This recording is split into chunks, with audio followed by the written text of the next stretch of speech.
तो सर स्वागत है हमारे शो में आपका। थैंक यू सर अपने बारे में थोड़ा सा बताएं हमारे दर्शकों मैं पुष्पेंद्र सिरोही जी। मैं पहले आर्मी में सर्विस करता था। आर्मी से रिटायर होकर मैंने अपना बिजनेस शुरू किया। जी। आर्मी में ही मैंने अपना बिजनेस शुरू किया, जो बहुत बढ़िया गांव वालों का, बुज़ुर्गों का आशीर्वाद रहा, बढ़िया चल रहा है। लेकिन गांव में जब आता था तो दिल दुख होता था कि गांव में हमारे में तरक्की नहीं है। जी। अब किस वजह से नहीं हुई है ये, क्योंकि जब हम बाहर रहते तो हमें भी नहीं पता कि किस वजह से नहीं तरक्की हुई है।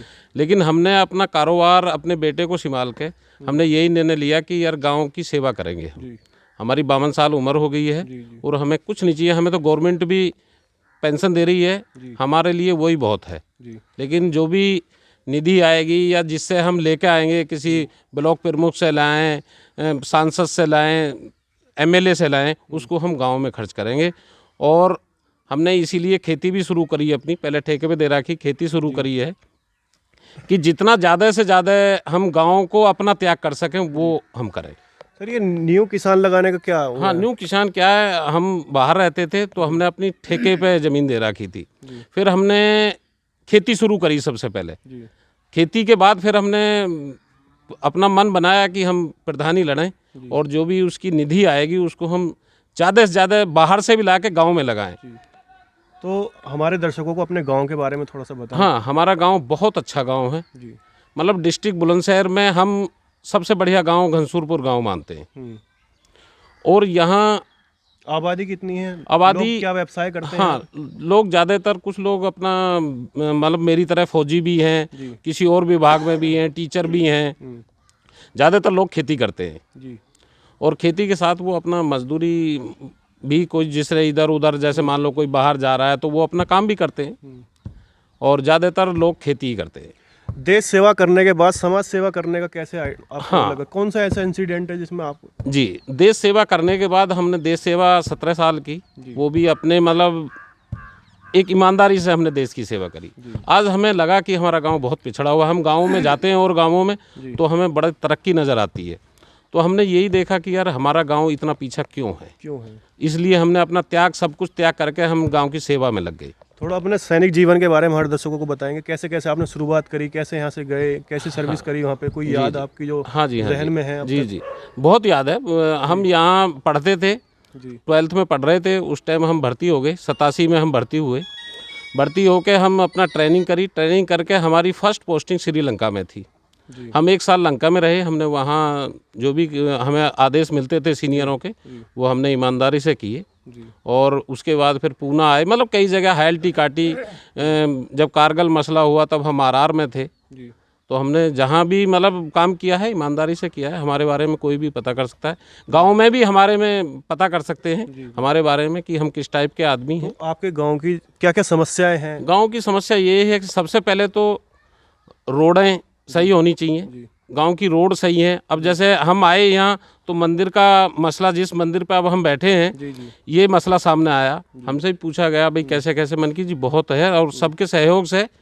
किसी एक सदस्य ने बोला था कि मैं खर्चा दे दूंगा पूरा, लेकिन हमने सबने मना किया, नहीं भाई, सब पूरे गांव का मंदिर है, किसी का मंदिर नहीं है।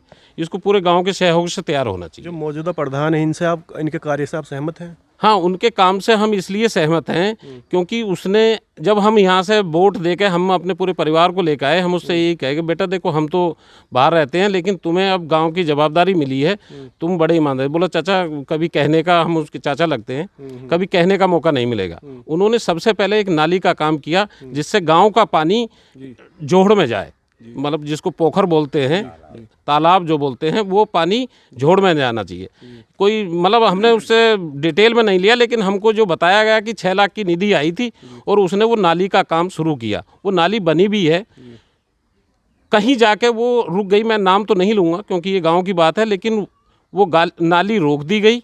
किस प्रेशर में रोकी मैं ये भी नहीं कहूँगा, लेकिन गांव का वो कार्य पूरा नहीं होने दिया। यदि वो पानी जोहड़ में जाता तो गांव में गंदगी नहीं होती, रोड नहीं टूटती, और जिनके खेतों में वो पानी जा रहा है गांव का, अब तो चलो थोड़ा पानी है, जब बरसात होती है इतना पानी उनके खेतों में जाता है। हमने उनसे बात करी, उनकी आंखों में आंसू आते हैं कि हम कमज़ोर आदमी हैं, हम किससे कहें। शिक्षा और स्वास्थ्य की क्या स्थिति है इस गाँव में? शिक्षा, हमारे गांव में डिग्री कॉलेज है, शिक्षा की बहुत अच्छी सुविधा है। और एक प्राइमरी स्कूल भी है, बाकी नज़दीक कस्बा है, तो लोग सब गाड़ियाँ लगी हुई हैं। जो कॉलेज है आपके यहाँ पे वो सरकारी है या प्राइवेट? नहीं, प्राइवेट कॉलेज है। गांव ने बड़ा सहयोग किया। हमारे प्रधान जी बैठे हैं, वीर सिंह प्रधान जी, ये उस टाइम प्रधान थे इन्होंने, और हमारे ताऊ जी के बेटे राजस्व मंत्री रहे हैं, वो उस टाइम राजस्व मंत्री थे, स्वर्गीय वीरेंद्र सिंह सिरोही, और इन लोगों ने दोनों ने प्रयास किया, फिर पूरे गांव ने इनका साथ दिया। गांव की ज़मीन उस स्कूल में दी और बहुत अच्छा चल रहा है, आज भी अच्छा चल रहा है, और स्कूल ने काफ़ी ज़मीन भी खरीदी है। गांव में जो पिछले 5 साल में सौंदर्यकरण को लेकर कितने कार्य हुए हैं? नहीं, सौंदर्यकरण का ऐसा तो कोई बड़ा काम नहीं हुआ है, लेकिन जो निधि आई है वो मेरे हिसाब से काफ़ी गलियां, मैंने ये तो नहीं गिनती करी, क्योंकि हमने तो एक उसी का बोला था कि भाई पानी निकले और जो अपने धार्मिक स्थान होते हैं वो अच्छे हों। तो चामंड लाइट वगैरह, कुर्सी वगैरह और इंटरलॉकिंग तो आपके गांव में काफ़ी कार्य रह चुका है। हाँ, बहुत काम बकाया है। मैंने अपना 50 साला अपने गांव में, इसीलिए तभी से मैं किसान बना, मैंने अपने गांव में ही अपना 50 साल बनाया था, लिखा हुआ भी है, आप जगह जगह देख रहे होगे कि भाई हम गांव की सेवा करेंगे जब समय आएगा। तो जब प्रधान का कार्यकाल ख़त्म हुआ, हमने तभी मन बनाया, हम गांव में आए। मेरे 50 साल पे हमारे देवेंद्र सिंह लोधी जो यहाँ के विधायक हैं हमारे, तो उन्होंने यहाँ से, जहाँ हम अभी खड़े हैं, आप अपने पीछे देखिए, वहाँ से उन्होंने 150 मीटर खरंजा दिया हुआ है। वो यहाँ हमारे वीर सिंह प्रधान जी थे और हम कई लोग थे, सबके फ़ोटो खिंचे हुए। उन्होंने बोला कि हम आपके गांव में 150 मीटर वो देंगे। और एक प्रमुख हैं पुष्पेंद्र, मेरे नाम राशि हैं पुष्पेंद्र यादव, उन्होंने भी ये बोला कि कोई बाहर का काम है आप बताइए, तो उन्होंने भी हमें एक नाली का खरंजा, लेकिन हुआ अभी कोई सा भी नहीं है, प्रयास है जब भी हो जाए। युवाओं को लेकर क्या स्थिति है यहाँ पे? खेल कूद के मैदान है, उनको मोटिवेशन देने वाला है कोई? नहीं, ऐसा कोई वो नहीं है, बस कॉलेज है, वो जो भी कॉलेज में, मतलब कोई पर्सनल वो नहीं है कि यहाँ भाई बच्चों को कोई वो दे रहा है। हमारा मन बना हुआ है उस बारे में भी, मतलब हमने कई अपनी, यदि हमें गांव वालों ने चुना तो हम ये सब चीज़ हम वो रखेंगे कि गांव के युवा आगे बढ़ें, उनको सर्विस मिले, हमारी जहां उन्हें मदद हो वो हम उनकी मदद करें ज़्यादा से ज़्यादा। तो खेल कूद को लेकर आपके क्या वो खेल कूद के ये कि हमारा गांव बड़ा अच्छा था, मतलब हमारे यहाँ जब गेम होते थे तो हमारे गांव की एक टीम होती थी, जैसे पहले चलती थी कबड्डी, चलती थी वॉलीबॉल, चलती थी, अच्छे वो रहे हैं। मेरे चाचा जी पीटीआई थे और कई लोग थे उनके साथी, जो उनके साथी थे, अब तो मेरे हिसाब से लगभग सब गुजर गए हैं, 1-2 ही बचे हैं। बड़ा अच्छा नाम चलता था। जैसा कि आप कह रहे हैं कि जो मौजूदा प्रधान हैं उन्होंने काफ़ी अच्छे कार्य करवाए हैं अपनी स्थिति से, तो उनके काम से आप क्यों सहमत नहीं है? क्यों अपना चुनाव में लड़ने का मन बना? हाँ, मैंने इसलिए किया क्योंकि उसको काम करने नहीं दिया। वो यदि नाली हो जाती और वो जोड़ में पानी चला जाता, तो जो रोड आपने देखा होगा वो नाली में गंदगी नहीं मिलती आपको, क्योंकि साफ मिलती।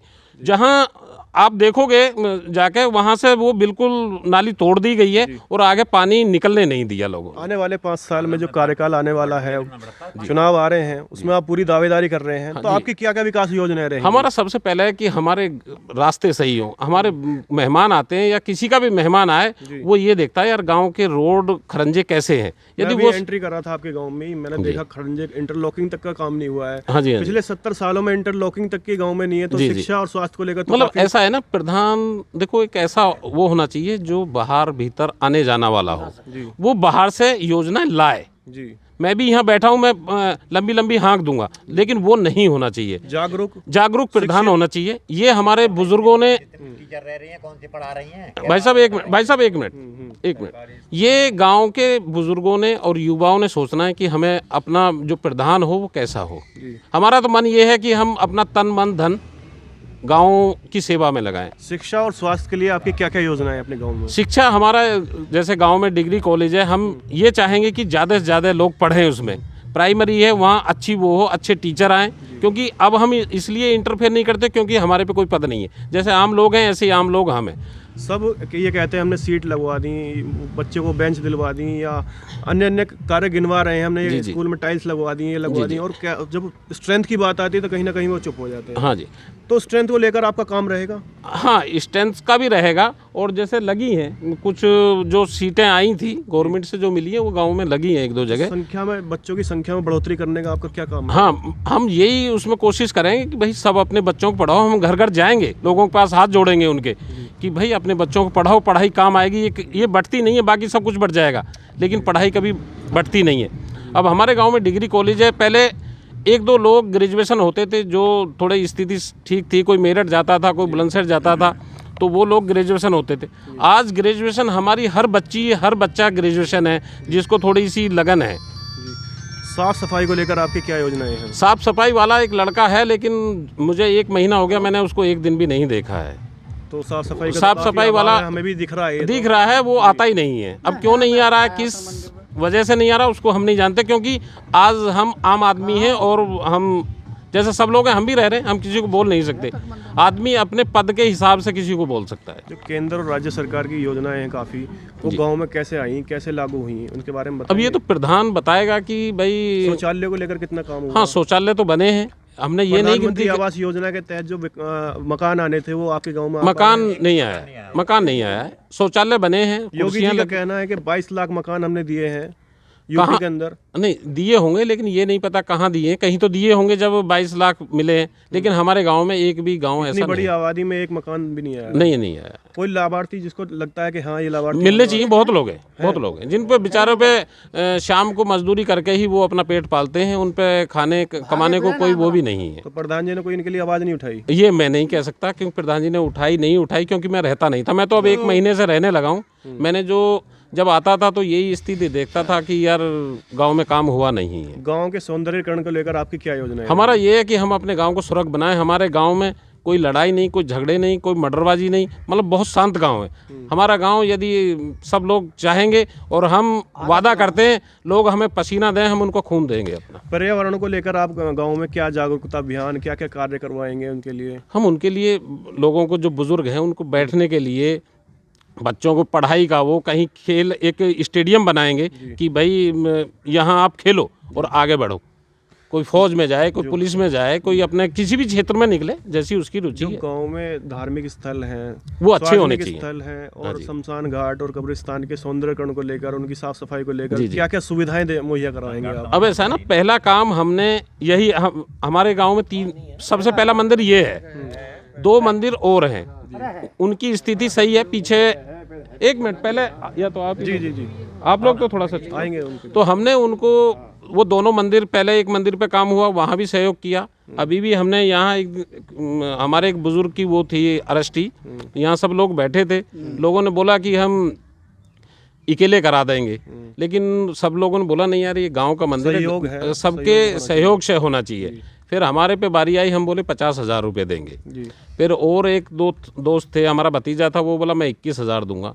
फिर एक हमारा भाई था, और चलो खैर छोड़िए सर, सबने बोला कि भाई हम इतना खर्चा करके, लेकिन उसमें कुछ त्रुटि आ रही हैं। अब काम चल रहा है, हो जाएगा परमात्मा की मेहरबानी से। कोविड-19 महामारी थी, देश और दुनिया में इतना हाहाकार रहा, आपके गांव ने कैसे उसको टैकल करा? हमारे गांव ने बड़ा उसका सिमाला, हम भी आए बीच में, हमने भी लोगों को मास्क बांटे। लोगों को जिससे हमारे संपर्क थे, हम उनको बोलते थे भाई बाहर मत जाओ। मैं बीच में आया जब लॉकडाउन खुल गया, तो मैंने पूरे गाँव में मास्क बांटे। मैंने कि भाई अपना बचाव रखो, बाहर जाते हो आप मास्क लगा के जाइए। किसी को खाद्य सामग्री का भी अभाव रहा आपके गांव में? नहीं, खाद्य सामग्री नहीं बटी है, लेकिन हम बठिंडा में थे, हमने वहाँ लोगों को बांटी है जी। जैसे जो हमें लगा, तो हमने अपने रेस्टोरेंट पे पैकेज बना के रखे और हमने सबको फ़ोन किया, भाई आपका राशन बंधा रखा है, आप ले जाइए। अब आने वाले समय में वैक्सीन का कार्य हो रहा है सर, वैक्सीन आ चुकी है। वैक्सीन आ चुकी है, गांव में कैसे आप उनके लिए जागरूक करेंगे? हाँ, वो हम ये बताएंगे कि हम जाएंगे जो सरकारी हॉस्पिटल में कि भाई हमारे गांव में घर घर जाइए और आप वो लगाइए जी। और जो लोगों को भी जागरूक करेंगे इसके लिए, क्योंकि काफी भ्रांतियां हैं। बिल्कुल जगह जगह बैठेंगे, बताएंगे, घर घर जाएंगे, भाई वैक्सीन आ गई है। या तो गांव में टीम आएगी, गांव में लगाएगी, या कोई उनको व्यवस्था कराएंगे, हॉस्पिटल में भेजेंगे। किसान आबादी आपके गांव में ज़्यादा है? हाँ, किसान है। तो उनकी कोई आवाज़ बनता है उनको खाद बीज मुहैया करवाने के लिए, सिंचाई संसाधन? अब वो तो हमारे बुजुर्ग बैठे हैं, ये बता रहे हैं कि राशन वगैरह ठीक आया है, डबल राशन आया है, जो भी मोदी जी की या योगी जी की कि अच्छा राशन आया है गांव में। किसानों को लेकर आप क्या कार्य करवाने वाले हैं, कैसे उन्हें जागरूक कराएंगे आधुनिक खेती की तरफ? हम उनको आधुनिक खेती की, और हमारी मिल से यही लड़ाई रहेगी कि उनको पेमेंट टाइम से मिले। सबसे पेमेंट की पहले बड़ी समस्या है उत्तर पेमेंट की बड़ी समस्या है, लेकिन हम ये चाहेंगे कि किसान अपने पर्ची मतलब गन्ना तोले, उसको 15 दिन में पेमेंट मिलना चाहिए कम से कम। जी। हम भी किसान हैं, किसान पे एक ही वो है कि हम खेती से आगे बढ़ेंगे। राज्य सरकार का कहना था कि हम 14 दिन में पेमेंट करवा देंगे, अब मुझे देखने में आ रहा है कि 14 महीने हो गए हैं किसानों को नहीं ये पैसा मिल अब पाया है। बुजुर्ग बताएं, क्योंकि मैंने गन्ना नहीं तोला है, मैं तो अब लगा हूँ किसानी करने को। अगली साल से शायद मौका मिलेगा, जी। तो तब मैं बताऊंगा कितना डिले है। बाकी अब बुजुर्ग बैठे हैं, ये बताएंगे कि पेमेंट की क्या स्थिति काफी है। समस्याएं होती होगी, 14 महीने 12 महीने आ जाते हैं लेट होने, तो जी। उसमें लागत भी लगानी है, दिक्कत सब आती कुछ है लगाना है। किसान आत्महत्या क्यों करता है? जी। इसी वजह से करता है, क्योंकि उसको टाइम से पेमेंट नहीं मिलता। यदि किसान इतनी मेहनत करता है और उसको पेमेंट टाइम से मिले, तो कहीं मेरे हिसाब से किसान दिन दूनी रात चौगनी करे। तो सर आप भी किसान हैं, बिजनेसमैन भी हैं, जी। तो एज ए किसान आपकी कृषि कानूनों को लेकर आपकी क्या राय है सर? हमारा कृषि कानून में यही रहेगा कि इनको यंत्र अच्छे मिलें, बीज खाद टाइम से मिले, सही रेटों पे मिले। जो केंद्र सरकार ने कृषि कानून लाई है ये, तो ये इन पर आप क्या कहना चाहेंगे? अब कृषि कानून का क्योंकि हमें ज़्यादा नॉलेज नहीं है, जी। क्योंकि अब हम किसानी करने को लगे हैं। अब कहीं हमें दिक्कत आएगी तो तब उसकी आवाज़ उठाएंगे। क्योंकि आपके गांव में आबादी किसानों की ज़्यादा है, उनको समस्या आएगी तो उनकी कैसे समस्या बात आएंगी, हम उनके आधी रात हमने बोला है कि ये हमें पसीना दे, हम इनको खून देने को तैयार सरकार का रहेंगे। कहना है किसानों के फेवर में है, जो 2022 का लक्ष्य है किसान की आय दोगुनी करने का, जी, उसके, जी। उसके लिए एक अहम कड़ी है कृषि कानून। जी, तो उसमें हाँ वही है ना कि जी। रेट इनको अच्छे मिले और टाइम से पेमेंट मिले। मतलब ये नहीं कि हम बोल रहे हैं 2000 मिल रहा है 1000 रुपये, तो फिर कहाँ किसान जो बढ़ेगा। आंदोलित किसान हैं हमारे, जो दिल्ली में बैठे हुए हैं धरने पर, जी। उनको आप क्या कहना चाहेंगे, क्या संदेश है आपका? हम तो यही कहेंगे कि गवर्नमेंट के साथ बैठें, वो अपनी वार्ता करें। कहीं दिक्कत है तो गवर्नमेंट को बताएं हमें ये दिक्कत है। लेकिन हमारे गांव से तो कोई बंदा उस धरने में गया नहीं है, ना कोई किसान गया। सब यही कह रहे हैं कि ठीक है, वो बिल तो गवर्नमेंट सही कर रही है। जी। तो किसान, तो आप सरकार को क्या कहना चाहेंगे? हम तो सरकार को ये कहेंगे, सरकार बहुत बढ़िया काम कर रही है। जी। इससे बढ़िया मेरे हिसाब से, हम भी 52-53 साल उम्र हो गई, मेरे हिसाब से हमारे योगी जी और मोदी जी बहुत बढ़िया काम कर रहे हैं। इससे बढ़िया और क्या करेंगे। गणतंत्र दिवस आने वाला है हमारे देश में, तो उसके लिए आप कोई शुभकामनाएं देना चाहेंगे देशवासियों हाँ, पूरे गांव को, पूरे देशवासियों को गणतंत्र दिवस पे हमारी शुभकामनाएं। हम कन्या पाठशाला में गए थे कि यदि हमारे कोई सहयोग की आपको जरूरत पड़े, यदि कोई प्रसाद बंटवाना, तो हमारी तरफ से आप बता देना, हम आपको प्रसाद ला के देंगे, बच्चों को प्रसाद बांट। एक सर पर्सनल सवाल है, जैसे किसी बच्ची को पैसे के अभाव में शिक्षा छोड़नी पड़ रही है अपनी, और कोई युवा है शिक्षा ग्रहण करना चाह रहा है, उसको पैसे की हम आपके न्यूज़ चैनल पे बोल रहे हैं जी। को जो भी आए हमारे पास कि मुझे पढ़ना है और मुझे दिक्कत आ रही है, उसको हम फ्री पढ़ाएंगे। चाहे कोई बच्चा लड़की है या कोई लड़का है, चाहे वो आपके गांव का है, हमारे गांव का है, कहीं का भी, उसको हम फ्री मुहैया कराएंगे। तो सुविधा मुहैया आप कराएंगे? बिल्कुल बिल्कुल। हम किसी के पैर पकड़ें, मैनेजमेंट का करें, हम खर्चा उठाएं, उसको हम पढ़ाने की कोशिश करेंगे। जी। आप अपने ग्रामवासियों और देशवासियों के लिए कुछ बोलना चाहेंगे हमारे चैनल के माध्यम बस हम तो ये कहेंगे, सब खुश रहें, आपस में लड़ाई झगड़े ना हो, और किसान का हमारा बार बार यही है, किसान को पेमेंट सही मिले। तो ये हमारे मेहमान थे। चलो दोस्तों, लेते हैं आपसे अलविदा। काफ़ी और मेहमान भी हमारे साथ जुड़े हैं, उनसे भी बातचीत करेंगे। तो अभी के लिए धन्यवाद। मेरा नाम मनोज सरोही। जी। गांव के बारे में बताइए। हमारे गांव के जो भी प्रधान हैं, उन्होंने भी अच्छा काम कराया है, और अभी जो नए प्रधान खड़े हुए हैं, हम उनसे मांग करेंगे कि हमारे गांव में साफ़ सफाई अच्छी हो, सुरक्षा भी हो, और अपने शिक्षा की अच्छी व्यवस्था हो, और नाले सब बढ़िया हो। जितनी भी रोड हैं। कैंडिडेट का नाम बताना चाहेंगे? कैंडिडेट का नाम है हमारे पुष्पेंद्र सरोही। पुष्पेंद्र सरोही। हाँ जी। तो इनसे आप क्या क्या मांग करेंगे गांव के लिए? हम गांव में मांग करेंगे कि सब अच्छा विकास हो, गांव में विकास कार्य हो, जितने भी खरंजे हैं, नल हैं, नाली हैं, सब अच्छे से काम करें। स्वास्थ्य शिक्षा को भी हाँ, शिक्षा भी अच्छी होगी, स्वास्थ्य सबका ध्यान रखा जाए, और जो भी योजना का आ सकती हैं वो योजना लाएं। हमारे राज्य सरकार की जो विभिन्न बहुत सारी योजना होती हैं, अच्छे से क्रियान्वयन करवाएं। गवर्नमेंट की जितनी भी आ सकती हैं सबको लाएं, और गांव में विकास कराएं और अच्छा काम कराएं। जी। हाँ। आप कुछ कहना चाहेंगे सर? ना भैया, उनसे कहलवा लो। मुझ पे ना बोला जाता है इतना। बोल लो ना बात।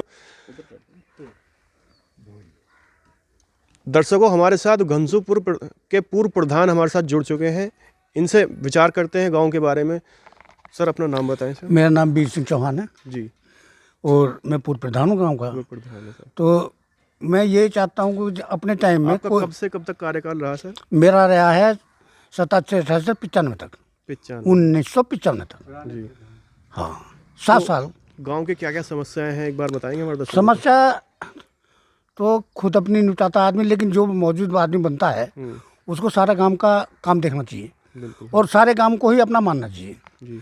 और मैं भी अगले प्रत्याशियों से यही कहूँगा कि अब अगर तुम्हें प्रधान बनना है तो सबको एक समान समझो, एक साथ लेना पड़ेगा, कहीं सबका भेदभाव ना सम्मान हो। देना पड़ेगा सबको। हाँ, अब जैसे किसान यूनियन का मामला चल रहा है, जी।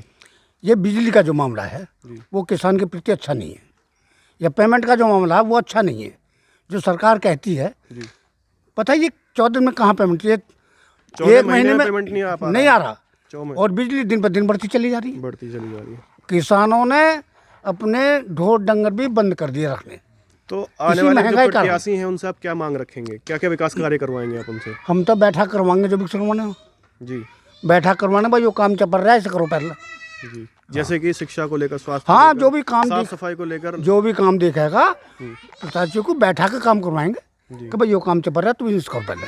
कृषि और कानूनों काम को लेकर आप कुछ बोलना चाहेंगे हमारे चैनल के बस माध्यम कृषि कानून में तो हम यही कहना है जी। कि भाई सारे काम तो एक से अच्छे ना होते, लेकिन जो कानून बनाए हैं बिजली का बिल का मामला, ये बिल्कुल गलत। और किसान कहाँ कहाँ अपनी फसल को लिए घूमेगा। और ये जो है ना, कुछ आदमी अपना फांस यूनियन का तमाशा दिखा रहे हैं, अन्य हकीकत बात तो ये सरकार को बिजली का जो काम है वो बहुत कम कर देना चाहिए, रेट किसान के कम कर प्रति। देनी चाहिए। हाँ जी। किसान के प्रति बहुत किसानों को अलग से बिजली की सुविधा मुहैया करनी चाहिए, जैसे और उनमें है, जी। जैसे उन प्रदेशों में है। हाँ, सब जगह हरियाणा में है। और कुछ बोलना चाहेंगे? बस बोलना क्या। जी, हमारे साथ पूर्व प्रधान थे ये। तो दर्शकों, लेते हैं आपसे विदा, मिलते हैं अगले शो में। धन्यवाद।